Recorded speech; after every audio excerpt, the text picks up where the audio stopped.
السلام عليكم. اهلا وسهلا بكم في فيديو جديد على قناتي افنان ايمن. وصفة اليوم الزبادي البلدي بطريقة ممتازة. لو اول مرة تشوفي قناتي اهلا وسهلا بيكي.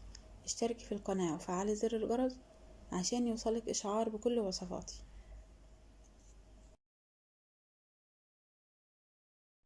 في حلة على النار هضيف كيلو حليب بلدي، واول ما يبتدي يغلي هقلبه بسباتيولا او بمعلقة علشان ما يفرش، مش اقل من 15 دقيقة. ودي اهم نقطة علشان الحليب يخرج نسبة المية اللي فيه، لان في حليب بيكون متضاف عليه مية. حتى لو متأكدة من مصدره برضو الخطوة دي اعمليها. ودي من الحاجات اللي بتعمل مية في الزبادي، مع انك بتبقى عاملة الخطوات صح وفي الاخر بتلاقي مية في الزبادي. اغلي اللبن صح واصبري عليه كمان 10 دقايق، هيديكي زبادي مظبوطة وكريم. والنقطة التانية، اغلي الحليب على نار هادية، ما تعليش النار يتلسع منك ويكون طبقة في أرضية الحلة، ودي هتدي معاكي مرارة في الزبادي.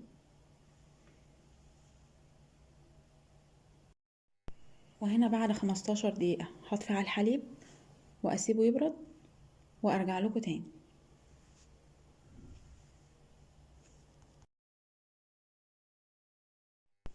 ودرجة حرارة الحليب اللي بنستخدمها للزبادي بيكون دافي، مش سخن ومش ساقع.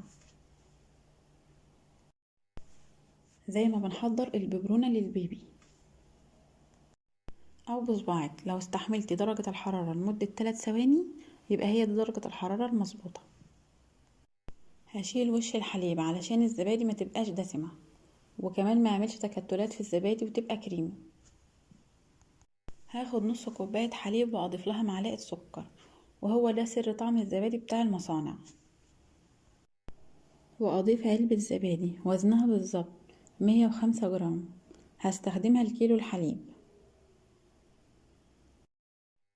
هضيفها للحليب ومعلقة السكر واقلبهم كويس جدا لحد ما يبقى القوام كريمي وما فيش فيه اي تكتلات.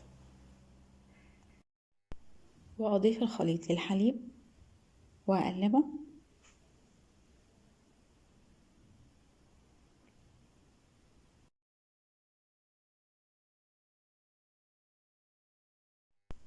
واضيف الخليط لاكواب الزبادي.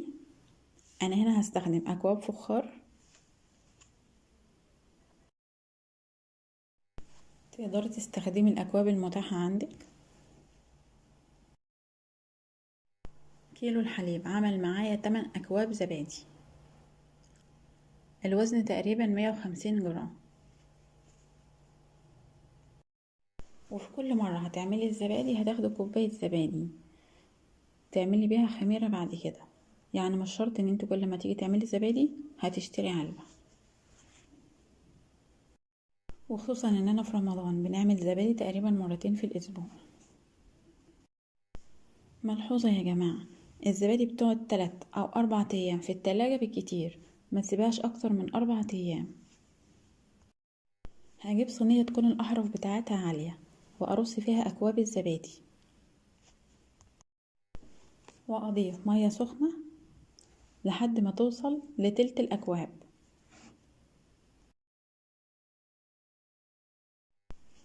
يعني اقل من النص بحاجة بسيطة. وحمام البخار ده مهم جدا، وخصوصا لو بنعمل الزبادي في الشتاء. وفي الوقت ده هروح اشغل الفرن على درجة حرارة 150 لمدة 7 دقايق بالظبط. وهغطي الاكواب بورق ألمونيوم او بلاستيك راب، واغطي الصينية بفوطة وادخل الزبادي الفرن واتأكد ان انا طفيت الفرن.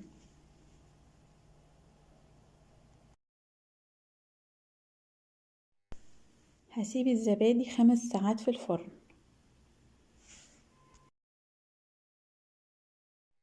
علشان احنا في الشتاء، لو في الصيف هتسيبيها 4 ساعات بس. وهنا عندي اكواب الزبادي انا لسه ما دخلتهاش التلاجة، بس بصراحة لقيتها متماسكة وجميلة جدا.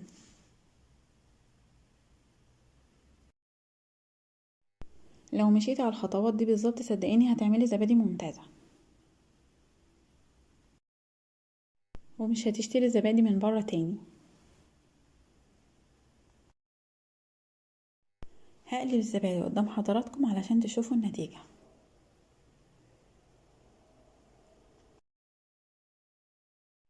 نفس قوام الزبادي اللي بنشتريه من بره.